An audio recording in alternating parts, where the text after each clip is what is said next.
So, let's do Fringe Festival. How about? So for FringeNYC 2018, in 2018, FringeNYC will have three components. A smaller, adjudicated festival, all in one Manhattan block or area, or within one multi-venue complex. We're picturing a street closure for the entire festival, a sponsored Fringe lounge and gathering area, food available on the street or in tents or food trucks or food halls, with community support and wine and beer available outdoors. This smaller adjudicated festival will allow us to continue to serve the New York City area's truly emerging creators and underrepresented communities, and those who don't have an ample opportunity elsewhere. So this will be where international shows, too, can be a part of FringeNYC, with our adjudication process being a key part of our continuing to secure visas for them. Similarly, our national artists who are less familiar with producing in New York and New York City venues will find a home at this new, smaller, adjudicated FringeNYC. This festival will kick off with one installed, performative, free spectacle every year for our new home community. In addition, beginning in 2018, with the help of our Alumni Association and partners, FringeNYC becomes the annual convening of indie performance makers, with panels and workshops addressing current issues and the gathering of all indie performance stakeholders and constituents every year, in one place and in one time, like some of us remember from the 1990s on Ludlow Street, and like some of y'all have never experienced in this city. By virtue of being in one smaller area, we can truly connect with each other annually in person. Now, the third component of FringeNYC in 2018 is Fringe BYOV, sorta. Okay, let me explain. As y'all know, over the first half of this Blank Canvas project, we've explored many models of Fringe festivals from all over the world. And at some of our convenings, there have been those of you who have expressed interest in the open access Edinburgh BYOV or bring your own venue model.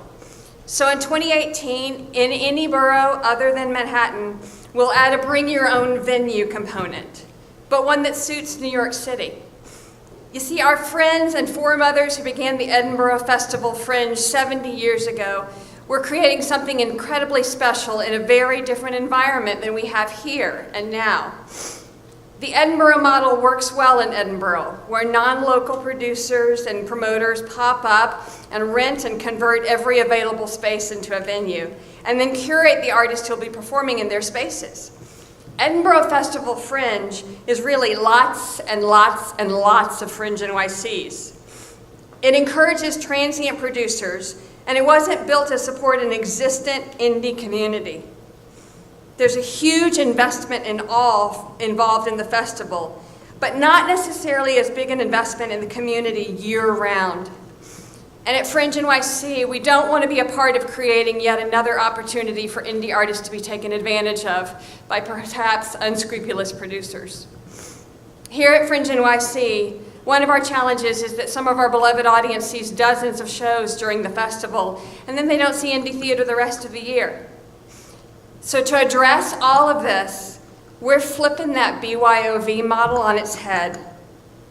In order to fulfill our long-held desire to have the festival strengthen our existing indie theater community and keep indie in New York City, we're making BYOV actually VBYOA. That's venues, bring your own artist.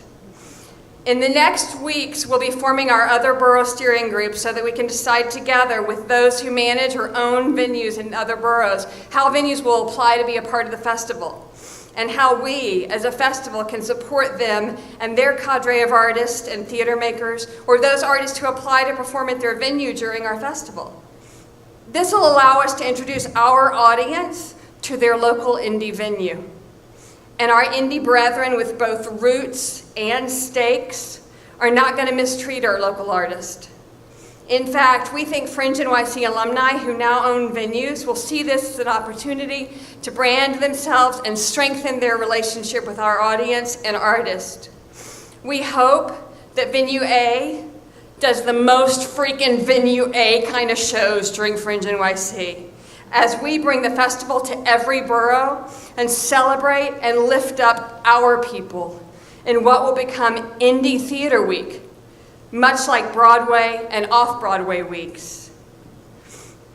And in fact, the timing's kind of perfect, because this will all happen on the heels of Broadway week and off-Broadway week. Because here's perhaps the biggest news for 2018. All of this will be happening in October. There are myriad reasons for this, and we'll publish them all, but we hope you, too, will fall for the newly revamped FringeNYC in October 2018.